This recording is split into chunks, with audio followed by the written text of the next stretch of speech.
Well, bumpy drive down a track, but it's well worth it for the view. I am down back to Todber Manor Fishery, and look at the weather. I've come down for that. It splits into the lakes here, look. Big haze, little haze, big walt, big fish. Rod mill, that's where I'm going to be going, Willow Bank, big fish. Get catfish in a couple of these as well. But look at the view, people. I mean, right across. Did he call it the Blackmore Vale? Is that what they call it here? So it's always going to be wind, I think Mark told me. But fantastic view.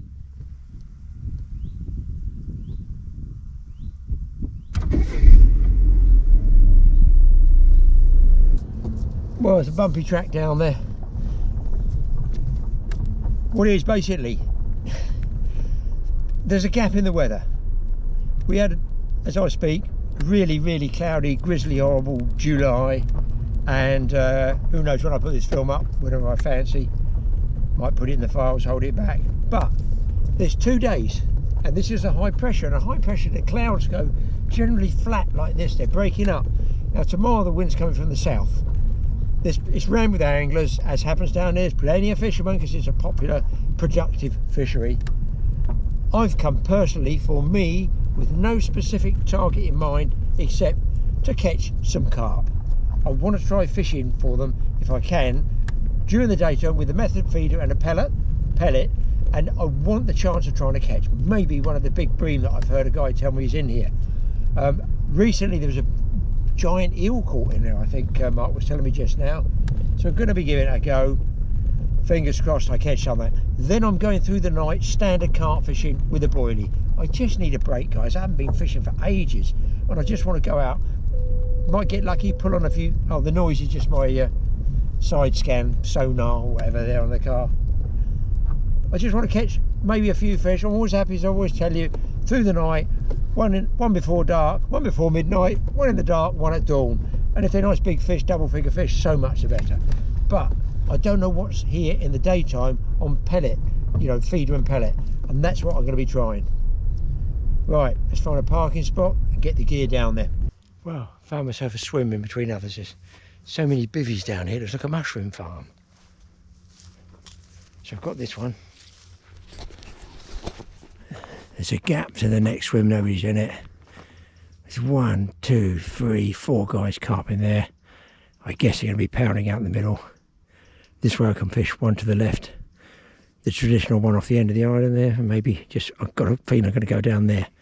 But if I'm trying for a bream first, or indeed anything, then I think with the pellets, it doesn't really probably matter where I throw some bait in. So let's get some bait in. So I've got my bait for the night session there, and this is what I've got, floaters just in case, but it's probably ducks. I've got these regular pellets there, just coarse pellets I think, and I've got some other trout pellets there, so I'll bounce between the two I think. I think possibly I might just fish a pair of rods with these method feeders on, trying for a bream, because this bait's about bream size, and then throw one boardie out to the side.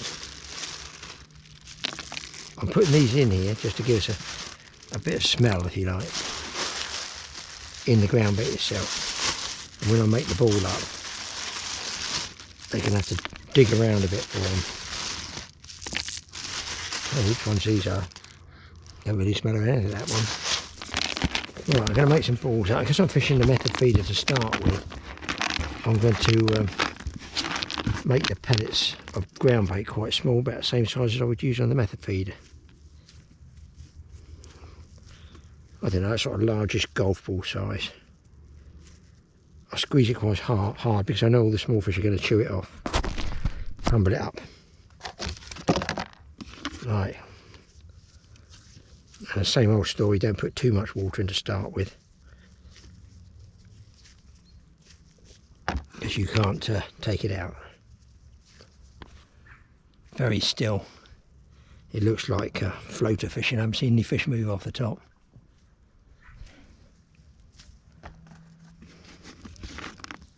Right, I'll just click off for a second and I'll get these balls made up.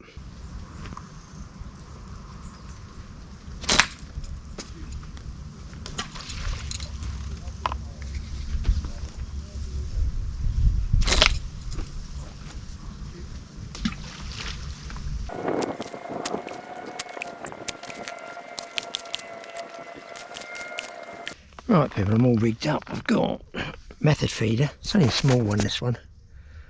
I say 25 grams.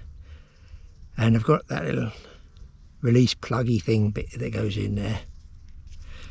I've got a banded pellet which I put on. I can show you later. And I'm just going to put ground bait around that. Just around the outside. As you can see when I squeeze this in, it is actually pretty much the same size as the balls of ground bait I put in. And what a lot of people do, they tell me, is to put their pellet with a hook just like that. If you can see that, hopefully you can see that. So it's pushed in the top. So along comes Mr. Carp, nibbles all the way, this picks up the pellet off the top, and as he moves away, feels the tug of the feeder, and you should get a good take. Bream wise, same thing.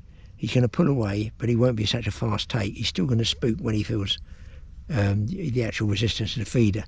But who knows, with the bream in here, I had heard they go to about 11 pounds, but this is anglers telling me that. Could be winding me up. It's screamingly hot, but it is what it is. Constantly doing this. Do you do this, people? Wind it around the tip ring before you cast out. Always check everything's clear. So I'm just going to lob this one down there. Not going to bump this feeder. Normally I'll give him a good bump, but I'm not going to. It's barely a cast. It's just there.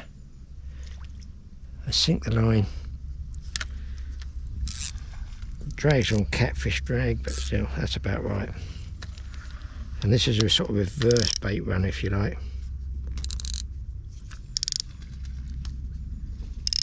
It's also got a gearing system there. You can change gear. So let's get this one set up.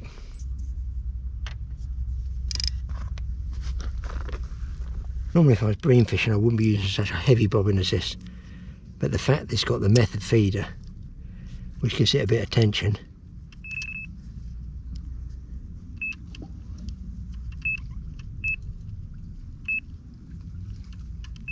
that's it. That they're probably going to tug at it anyway.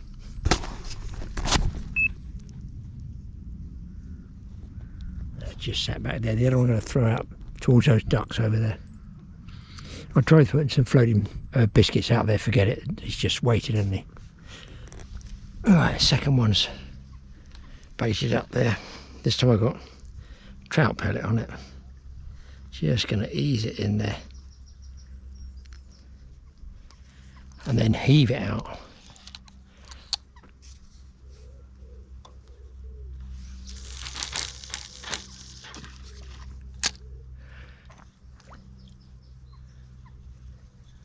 I sink the line by tugging it like this a lot of the time.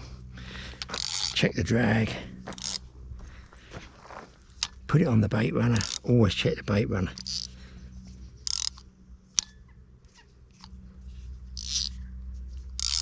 Same with this one, just clip it up. It's like sort of carp fishing really.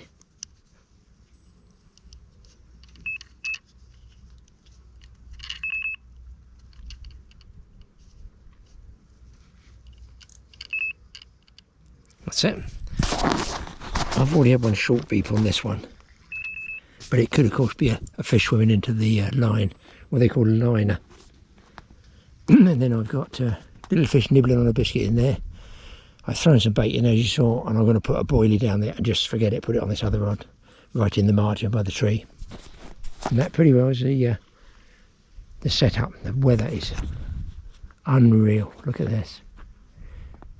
It's not going to last very long, and I'm only giving myself just a few hours overnight.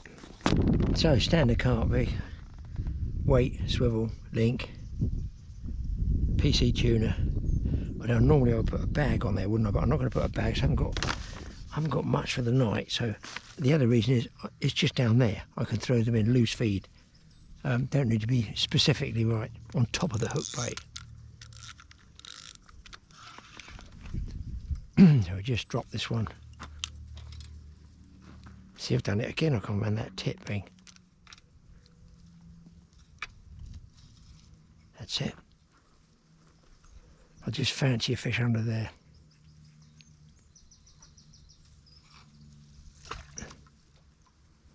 Four feet deep, something like that. And you can see where the bubbles are that I've left, so I know exactly. In fact, there's a carp under there. See the swirl it's making on the top? That's a fish that's been spooked. I want to check the drag doubly because this is closer range in here.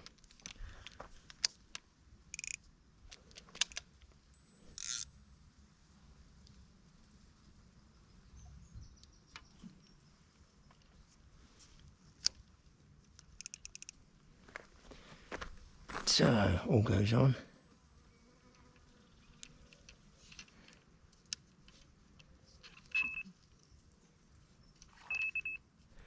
As you go, the line's just resting over the top of that rush, that's okay. And here, look, I can throw them in by hand.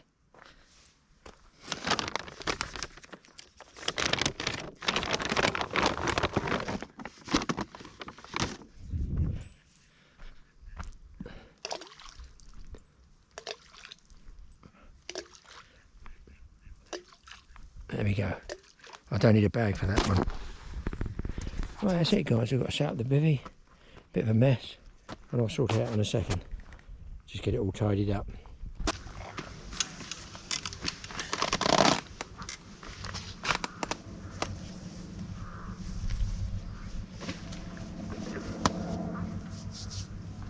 Well, the upshot is no bream at all.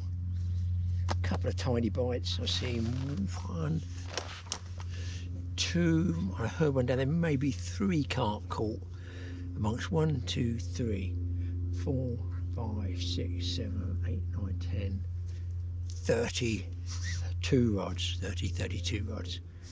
But it's getting late. It's getting about 5:30 now. I'm starting to see some small fish dimpling.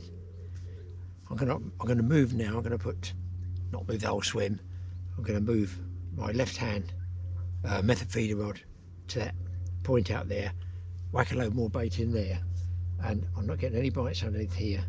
I'm gonna go right out in the middle where I've seen a couple of fish move, and put boilie out there, and I'm gonna start baiting with some boilies. So plan A's gone to the dogs, as I say. I wish I could say they've gone to the bream, but it hasn't. So that's what I'm going to do. Have a little bit of a change up.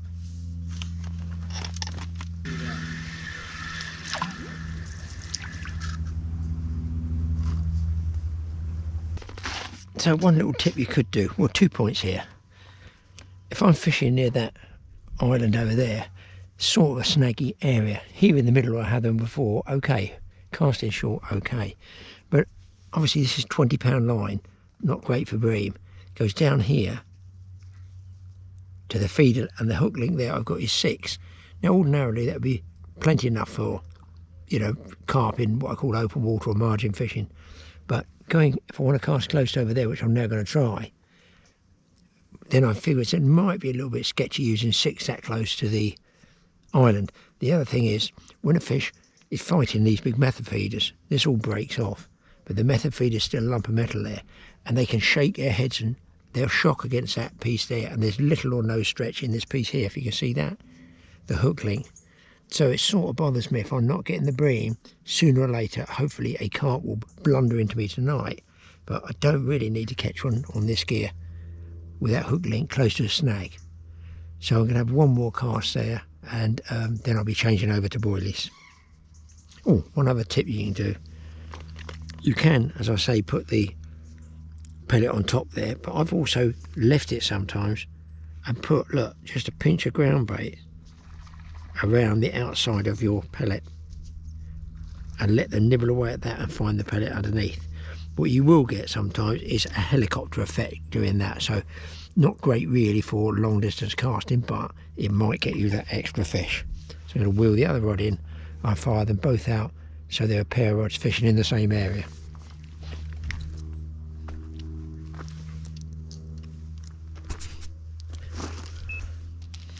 Always changing, always changing.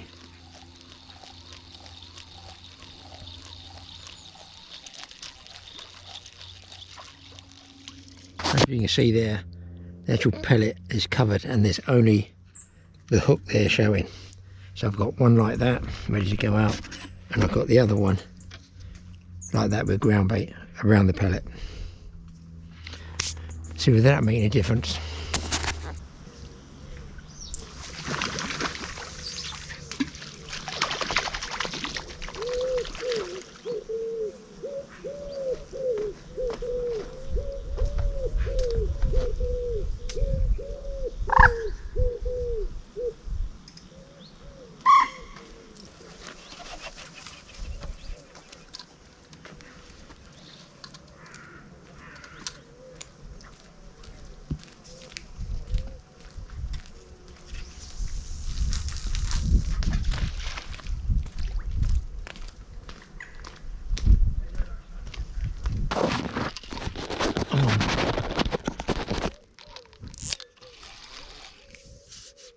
Is he going to be a big bream?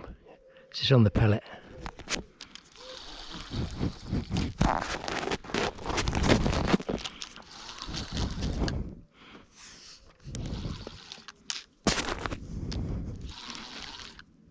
He doesn't feel that big at the moment.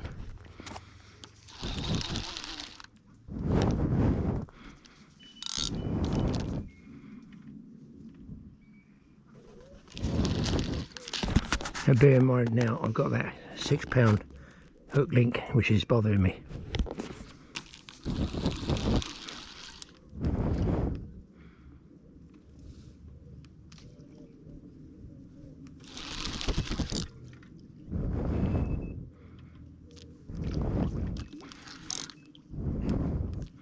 I think he's only the other rod.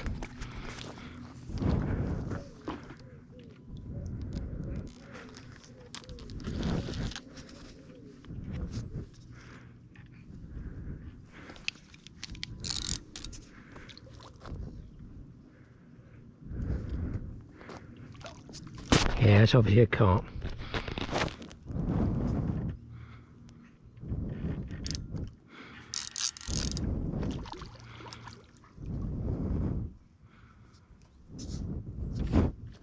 Well, it would be nice to think it's like an £11 bream, but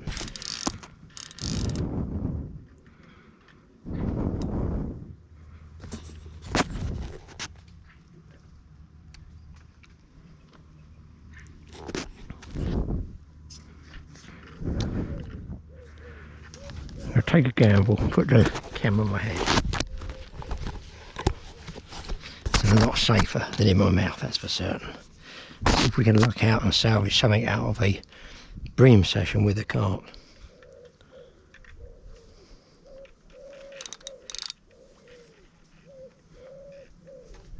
There's a catchy mark there too.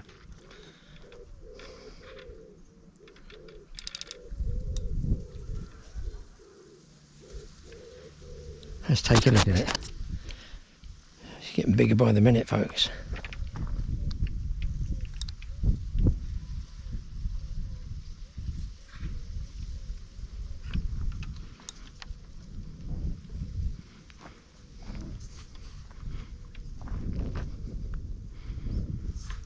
This is where it's limiting because it's dragging that big method feeder around at the same time.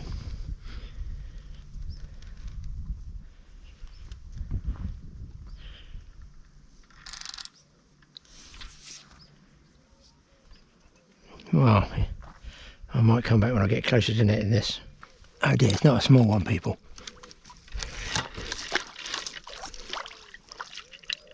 Oh, I think he's in. I've got the feeling this is quite a nice carp. Who'd have thought that? On a small hook like that, hook falls out. That's how easy it is to lose them. And there we go. I don't know what he's going to go. 12s. That is. Yeah. 13 that one is. So, nice fish. So, no good for the bream. But that change, maybe putting both rods in the same swim, a little bit more feed going in. And it got me this one. There we go. That is a nice £13 mirror, double figure, take them all day long. But you see the risk you run on the £6 hook link for bream. I guess I've got to have one more cast with it though. There we go.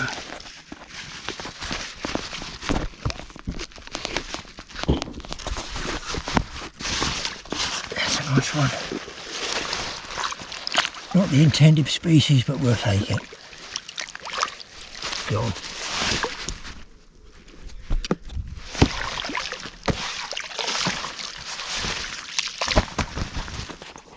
Well, listen, I've heard another carp or two being caught further down Splashy. Whether they've been caught or landed or lost, I don't know. It's certainly a bit more movement. So you sort of got to ask yourself, this one went off to the robbers doing this. You've got to ask yourself, do I hang on, which I am doing with the pellet, because if the carp are coming on, which I don't really, well, they're not the target species, I like catching them, but I like to get one of these big bream. I should be toughing out really as well for the bream, shouldn't I? If I'm going to carp fish all night with standard boilies, then I might as well just stick out as long as I can with these pellets in the hope that I get a bream.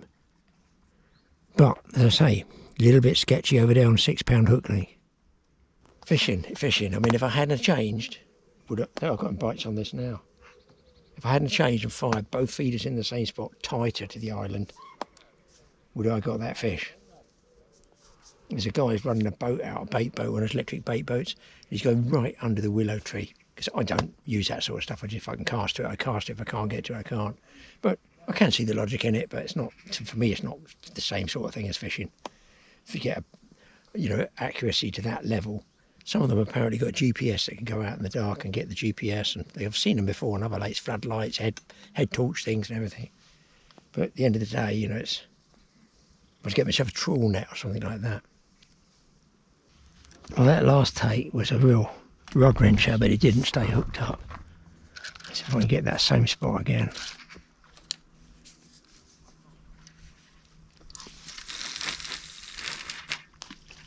I think I'm too far left.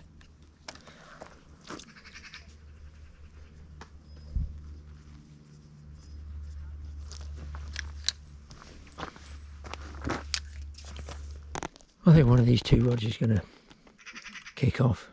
This one here and that one, I've got them both spaced apart, with this way over to the left of the swim there, so that I've got a bit of gap in the middle to net fish. Should one, obviously as you saw the last fight, go this way, one goes that way, you're always going to get the chance of getting a line picked up. It's just the way it is.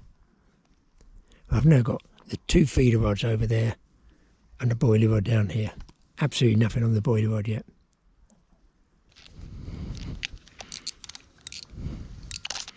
Come on guys, it doesn't feel particularly carpy, this one. This is a small carp. Came in really easily, now it's twanging around a lot. So I'm not sure myself on this one.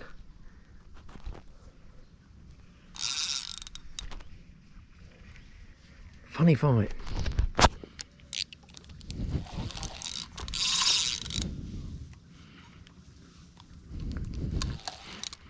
That's weird, it's like zooming around. Covered a lot of, oh, it's a pike. I thought it was a strange fight.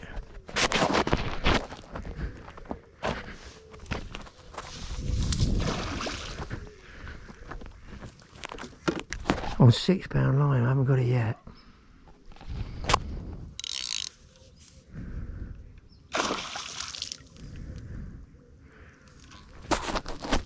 Come on.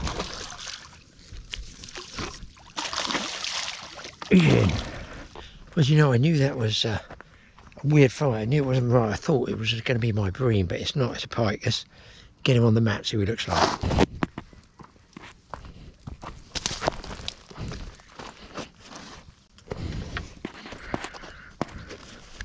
It's a very light coloured one. Very light colour. Look at that. Who would have thought that? Come out here. That means normally when they're light colour like this, they're very slimy.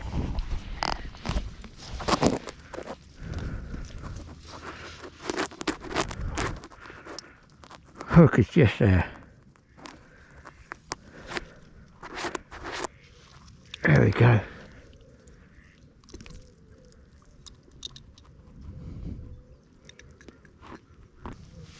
Well, I wouldn't think anybody's caught a pike on a pellet before for a very long time here. There we go. That's somewhat weird, isn't it? So there we go. Nice looking pike. Let's get him straight back.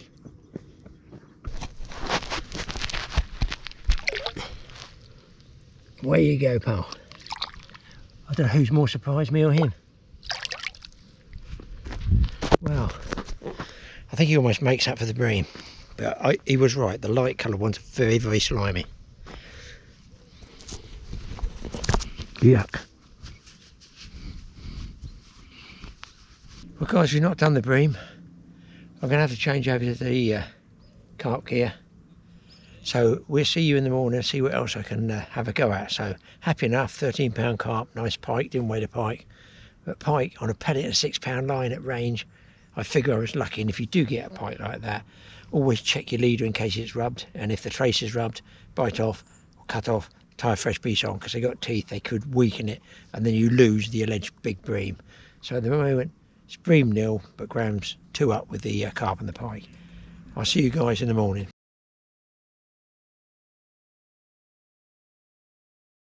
Well, it is time for the next session. Very, very windy, so it's going to be camera pointing that way mostly.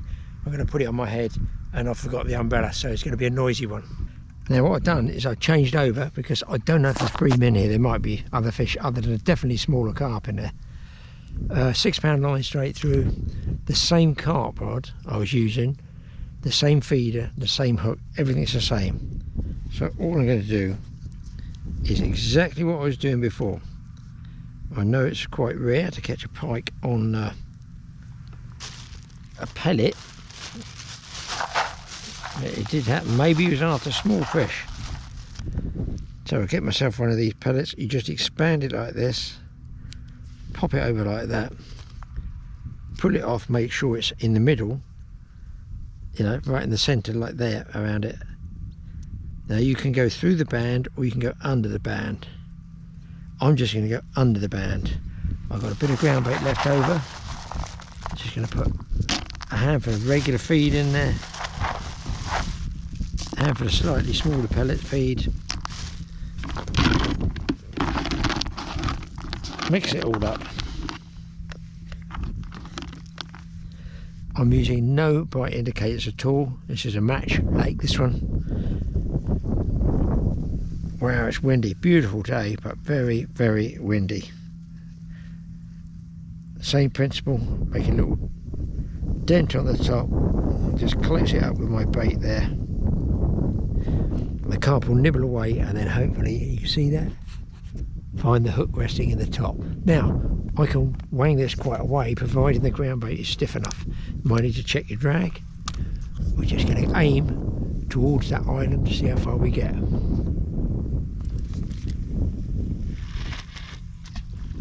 About halfway. I put it down. I'm just putting it upright in the rests like this. And I'm going to wait basically till the buck comes off the ground, because with the feed in here, there's going to be a sort of commercial aspect to it, if you like, of competition once they find it. This one's a different lighter feeder, and that I can also follow up with some catapult some out, but you'll notice what I've done is cast out first to give me an idea of where I'm reaching with this feeder. There's no point catapulting, and I will catapult a long way with the pellets in this wind if I can't reach where I'm casting to. Other people might do this differently, it's just how I'm doing it. This one will cast a lot further. Here we go, see if we get down by the island. Bosh, right by the island. They love islands. I'm just going to unscrew these and move them a bit closer, and also tip them back an angle like that, because they can go quite close together, these rods. It's not the most stable setup. It'll give you an idea. I'm using the carp rods, as you can see, but I've got, this one is, what's that, £1.75 test curve. The other one is £2.25 test curve. So they were, I was carp fishing, using with heavier line, 18-20 pound line. Now I've just got lighter line on them.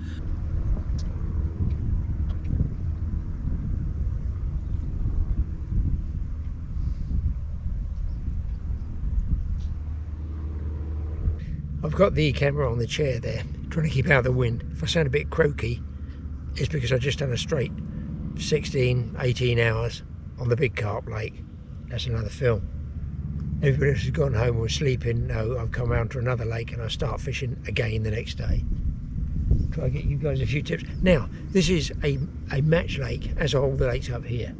So generally the match fishermen here will fish fairly close. They're not going to be casting generally all the way out to the middle, because they've got to wind that fish in, haven't they? They've got to bring the fish all the way back in, and that's time. And that in that time, another matchman next to them, peg either side, could probably get 2 carp to their 1. So if I don't get any bites out there, I'm going to start dropping a lot closer to what I think is about 5 metre, 6 metre pole length, and that's generally where the carp here would be expect to see the bait going in. So that's my theory. So we're going to give it about 15-20 minutes on these. If I don't get anything, I'm going to start bringing it in really close, and trust me, you probably will see the take. Let's see if I can grab the rod in time.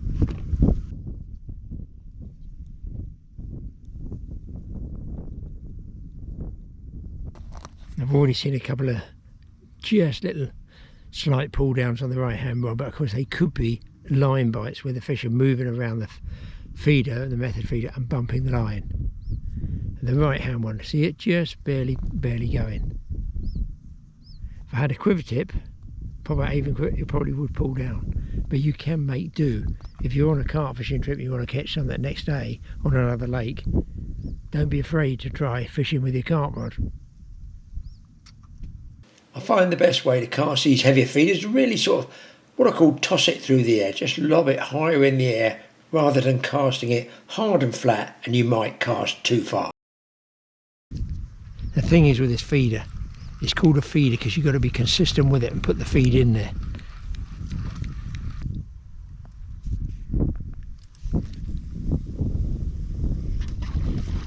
Oh, I've just missed a pull down on the right hand rod, so in fact I can see a black shape right by the island, pretty well where I'm casting, so the fish are definitely going to move in there.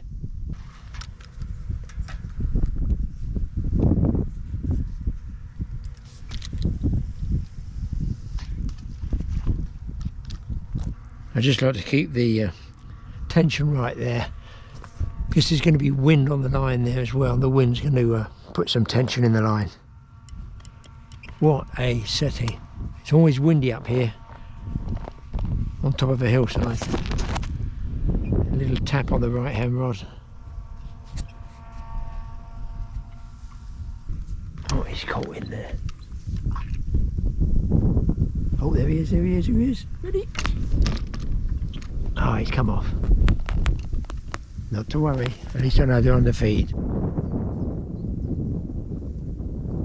There's the bite. How's that?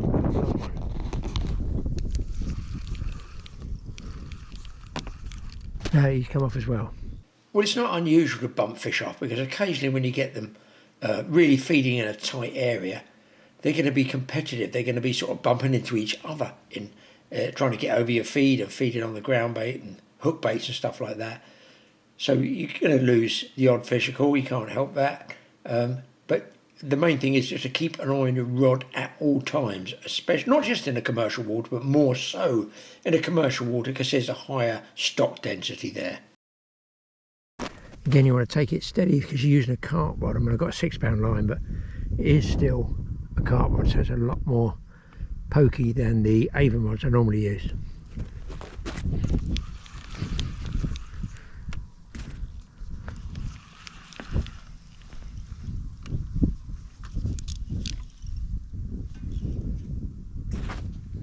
And you've got to watch that weight of the feeder as well. They can pull against that. Sure to be a carp.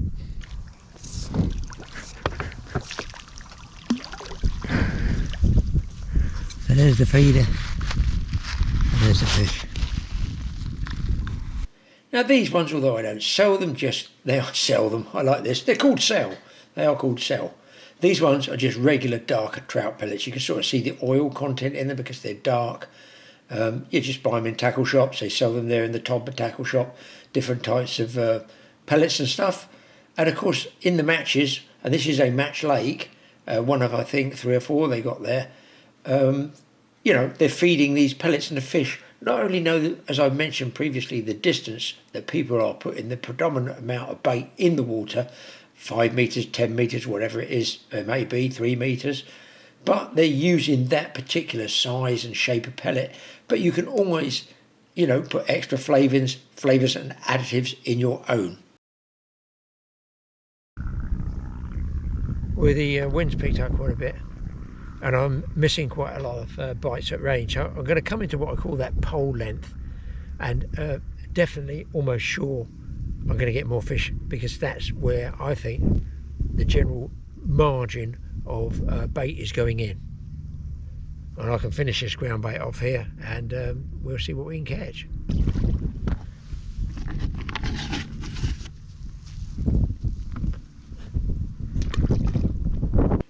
As you can see there, I've got a real good gob of ground bait over that method feeder. And of course, every time you put more in, you're going to cast at a different distance, aren't you? Because it's going to be heavier or lighter. So just be aware that you're trying to keep the amount of ground bait fairly even. It doesn't matter here, look, I'm just lobbing it out really, really close in, trying something different. But when you're casting out, if you put a big ball of ground bait around it, you are probably going to cast farther. So you either have to feather the spool, as they say, with your finger to slow it down, or just cast a little bit softer. It's all little tips and tricks. That's what you call a method feeder bite.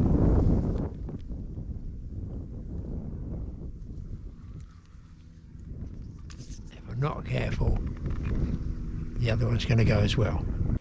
Well, I was getting fish after fish, you know, including those double hookups, and of course I feel it is largely really due to the fact that if people are pole fishing, you've got to try and think of the average size pole they're using and where that bait's going in.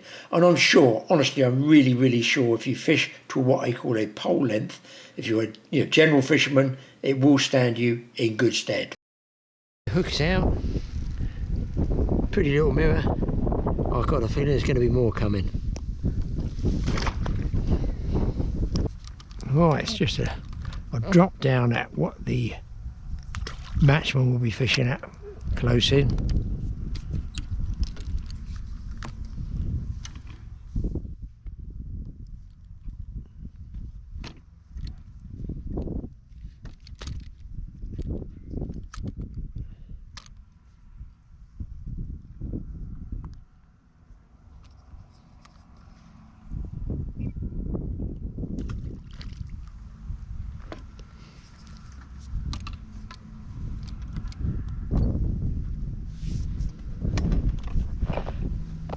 Well, we go. We're on straight away.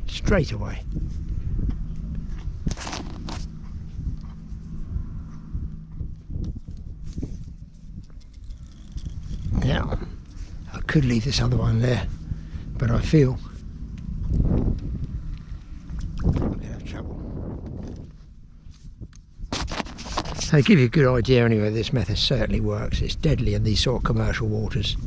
But my idea is there's other fish you can catch as well. It's not just, I'm doing this because this is a carp match water, but there's other places you can go and catch fish. Bream, tench, roach, crucians.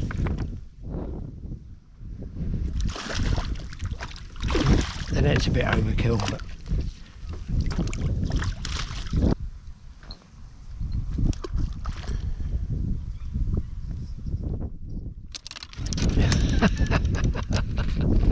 he's come off, but the rod was on the way then. Well, if you just watch here, I'm casting out. Watch the rod is on the rest. I'm casting out. I'm going to put the second one out there. Plop. Just about to lay in the rest. No buzzers. Watch that rod. Keep an eye on the rod on the left, Graeme. There we go. There's a bang, and we're on. Well, it just goes to show you never know what's going to happen. But there's another rod out, and they'll just put it out. It's been out 10 seconds. That's not been out 10 seconds. Here we go. Lovely jubbly, a double hookup. Oh dear. And that was literally to the camera, not one of those set up.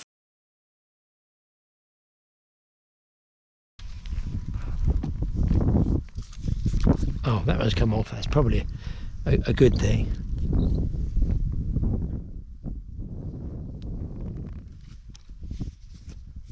Well, I've got to say, if there's one thing I absolutely hate, and I really mean hate with a venture, these giant, great big nets that you have to use for carp. I mean, I get a carp of 80 pounds in there. I don't know why they have such big nets. It's beyond me. And why so deep? I don't get it. Everybody else that fishes there when they're match fishing has just a regular match net. And I mean, I don't get me wrong, I've got the match nets to go there. I just didn't have it. But a lot of fisheries say minimum size. There we go again. The man's in again, close in, about what I call a short pole, couple of pole sections or whatever they fish. I don't know how many metres, 3 metres I was going to say that was. But those big nets are just really, really annoying, I find. Look, they're dragging all over there, over the ground. You get them in brambles, but I don't quite know why they have to be so mega deep. I really don't. It's like a trawl net. So I've had a good day, haven't I? I had a good day yesterday afternoon. I've even better night carp fishing, which you guys haven't seen the night carp fishing. A lot of double figure fish. I'll put that up later on. And here you go, another fish hooked up. Well, I think you got the idea that obviously method does work. But a little tip you can do, if you want to pop it up, let's say you've got a really silty lake or something like that. Those method feeders are quite hard. They sink into the silt and the mud. And you want your hook bait to be suspended just above it. You can actually use a dog biscuit and either hook it lightly, soften it with water by soaking it, or if you can, get a softer band, pellet band, and go around the band. And that way when the feeder sinks to the silt, it should sit up a little way, 4 or 5 inches off the bottom. If I can get one rigged up with the biscuits hook on, see if we can get a fish on it to close out. Right, so I've actually got some leftover biscuits, and some of them are actually dog bone shaped. In fact, just as a tryout, I've got one there as a dog bone.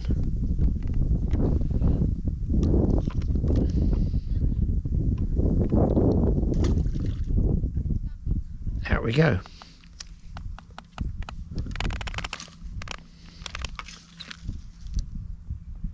And lo and behold, this one, if I can bring it in with this wind, is a dog bone as well. So these will be popped up. This one's about to kick off. I can tell you this one. That's just banging away there now.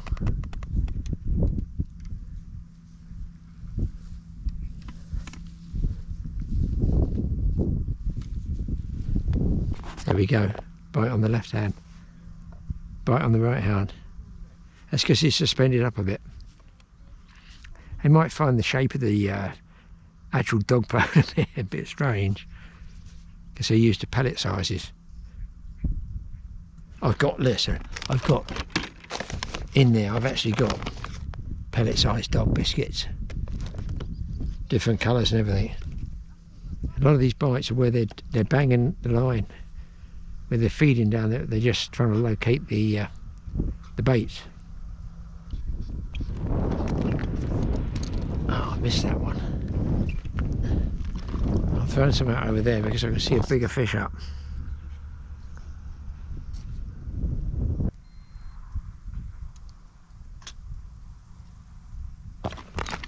We're on the dog biscuit.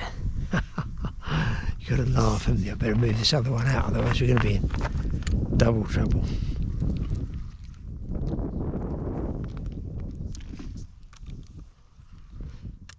So that was what we call suspended up from the feeder by the length of the hook trace.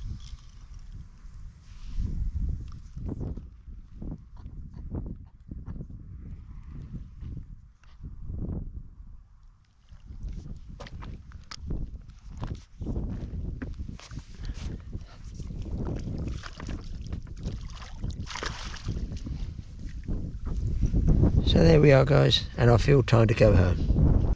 Whew.